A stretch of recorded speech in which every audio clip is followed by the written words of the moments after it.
ও ত্রিভুজের উপর অঙ্কিত বর্গক্ষেত্র অপর দুই বাহুর উপর অঙ্কিত বর্গক্ষেত্রদ্বয়ের সমষ্টি সমান। এই পিথাগোরাসের উপপাদ্যটি তিনটি নিয়মে করা যায়। সবচাইতে প্রথম নিয়মটি হচ্ছে বাচ্চাদের বুঝতে একটু কঠিন, সব বাচ্চা বুঝতে পারবে না। দ্বিতীয়টি একটু সোজা আছে, কিন্তু তার চাইতেও তৃতীয়টি আরও সোজা। এই জন্য আমরা তৃতীয়টি এখানে উপস্থাপন করব। তৃতীয় উপপাদ্যটি আমরা এখন শিখব। বাচ্চারা তোমরা মনোযোগ সহকারে উপপাদ্যটি উপভোগ করো। পিথাগোরাসের উপপাদ্যের বিকল্প প্রমাণ।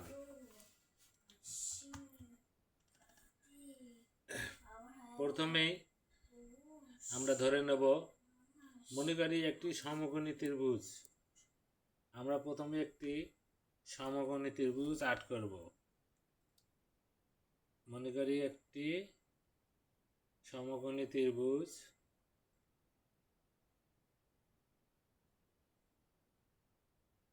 মনে করি একটি সমকোণী ত্রিভুজের অতির্ভুজ ছিল সি এবং এ বি যথাক্রমে অন্য দুটি বাহু, একটা এ আর একটা হচ্ছে বি।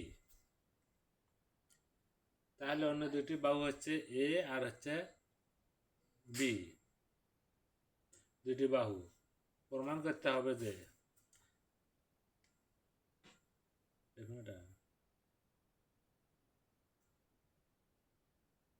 মনে করি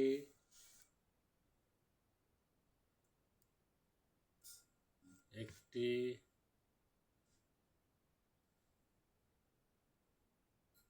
সমকোণী ত্রিভুজের অতিভুজ হচ্ছে সি, অতিভুজ সি এবং এ কমা বি যথাক্রমে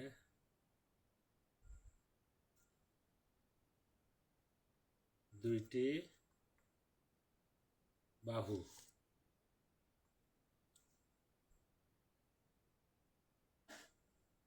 প্রমাণ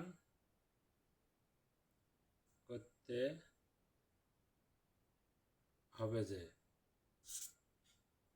অতিভুজ স্কয়ার সমান ভূমি স্কয়ার প্লাস লম্ব স্কয়ার, মানে C square equal to A square plus B square.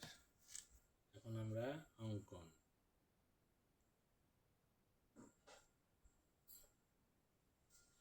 প্রদত্ত মানে প্রধান এই ত্রিভুজটা, প্রদত্ত ত্রিভুজটির সমান করে, প্রদত্ত ত্রিভুজটির সমান করে চারটি ত্রিভুজ, কয়টি? চারটি ত্রিভুজ প্রদর্শিত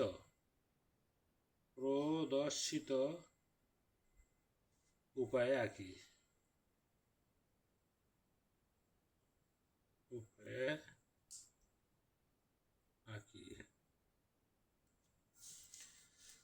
তাহলে এই একটা সমকোণী ত্রিভুজের মতো করে আরো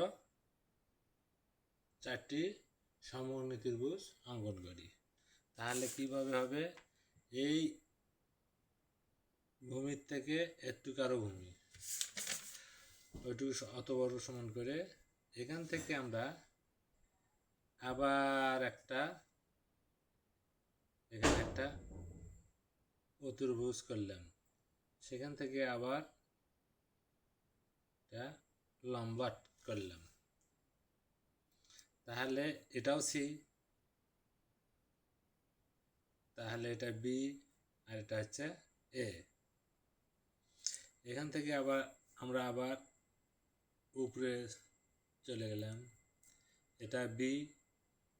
এখান থেকে আমরা একটা ভিতরে একটা কি করলাম, আবার একটা বর্গক্ষেত্র অঙ্কন করলাম। তাহলে এটাও সি, এটাও সি, এটাও সি। 4টে সি হয়ে গেল। তারপর এখান থেকে আবার আমরা উপরে উঠলাম। এখানে এটা অতির্ভুজ, এটা যদি এ হয়, এই পাশে ফিরে আবার এটা কি হবে বি, আবার এটাও এ। তাহলে A B C, A B C, A B C, A B C. তাহলে ভূমি, লম্ব, অতির্ভুজ।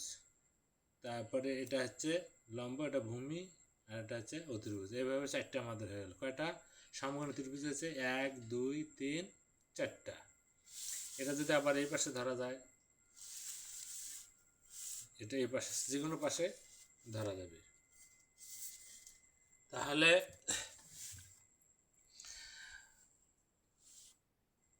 সিটা হচ্ছে অতির্ভুজ, আর দুটো বাহু এ আর বি, এটা অতির্ভুজ, এটা অতির্ভুজ, দুটো অন্য বাহু। এখন প্রমাণ।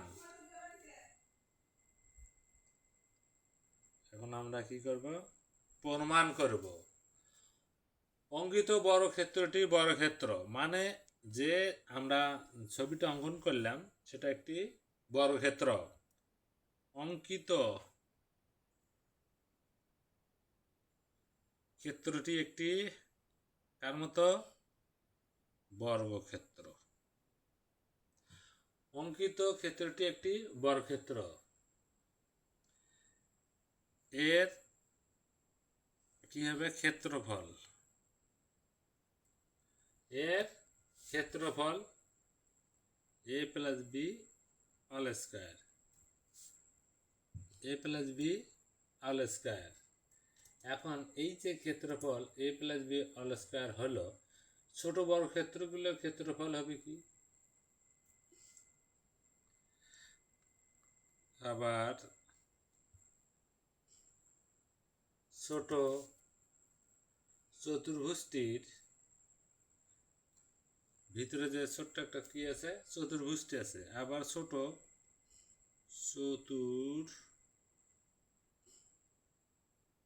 চতুর্ভুজ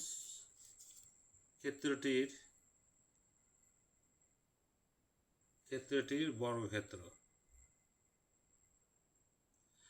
এই যে ভিতরে যে আছে এটা হচ্ছে একটা চতুর্ভুজ, এর বর্গক্ষেত্র, বর্গক্ষেত্র এর ক্ষেত্রফল,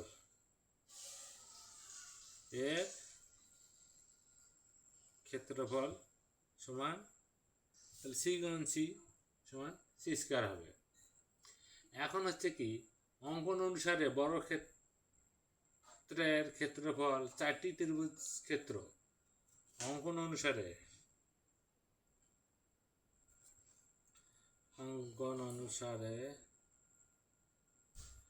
বর্গক্ষেত্রের ক্ষেত্রফল মানে বর্গক্ষেত্রের বর্গক্ষেত্রটার ক্ষেত্রফল। তো বড় বর্গক্ষেত্র হচ্ছে চারিমুখী বড় বর্গক্ষেত্রের ক্ষেত্রফল। বর্গক্ষেত্র এটাও এই ভিতরে যে আছে এটাও একটা বর্গক্ষেত্র, আবার চারিপাশে যেটা আছে এটাও একটা বর্গক্ষেত্র। এখানে বলা হয়েছে যে বড়টার বর্গক্ষেত্রফল, বড় বর্গক্ষেত্রের ক্ষেত্রফল 4টি ত্রিভুজ ক্ষেত্র। এখানে কয়টা ত্রিভুজ ক্ষেত্র আছে? 4টি। 1 2 3 4। এই ত্রিভুজ ক্ষেত্রটা হচ্ছে সমকোণী ত্রিভুজ ক্ষেত্র, কিন্তু এখানে সেটা বলা যাবে না। যে এটা বলছে যে বর্গক্ষেত্রের ক্ষেত্রফল 4টি ত্রিভুজ ক্ষেত্র, 4টি ত্রিভুজ ক্ষেত্র, ত্রিভুজ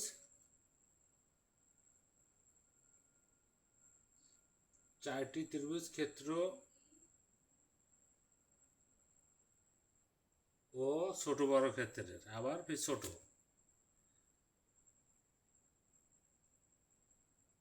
আবার ছোট বর্গক্ষেত্রের ক্ষেত্রফল সমষ্টি সমান। বর্গক্ষেত্রের ক্ষেত্রফলের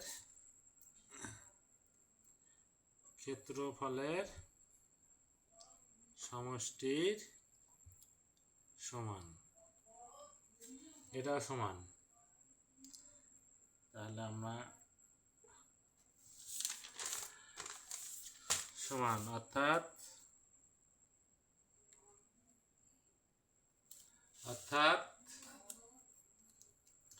a plus B all square equal 4 মানে 4টে বর্গক্ষেত্র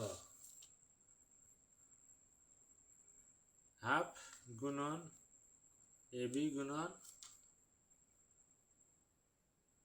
হাফ গুণন এ গুণন বি প্লাস সি স্কয়ার। তাহলে আমরা A plus B all square এটা আমরা ফর্মুলা ফেলাবো A plus B A square plus 2ab plus B square. এইখানে এটা এই 4টা আছে কি উপরের সংখ্যা, নিচে একটা এক আছে, এটাকে আমরা এইভাবে কাটতে পারি। তাহলে 2 আর 1 গুণ করলে 2, এ আর বি গুণ করলে A B R plus C square. এটা 2ab প্লাস সি স্কয়ার এটা হয়ে গেল। এখন হচ্ছে কি যে আমরা যদি স্কয়ার প্লাস বি স্কয়ার লিখে সমাধানটা নিই তাহলে 2ab আর এই 2abটাও বসা যায় বিয়োগ হয়ে গেল প্লাস সি স্কয়ার। এই 2ab আর এই 2ab কাটা। এখন তাহলে স্কয়ার প্লাস বি স্কয়ার সমান সি স্কয়ার, বা পক্ষান্তর করি সি স্কয়ার সমান স্কয়ার প্লাস বি স্কয়ার। এটাই হচ্ছে আমাদের প্রমাণিত। শিক্ষার্থীরা তোমরা সবাই বুঝতে পারছো? এভাবে আমাদের চিত্র থেকে কাজ করতে হবে, তাহলে তোমরা ভালোভাবে বুঝতে পারবা।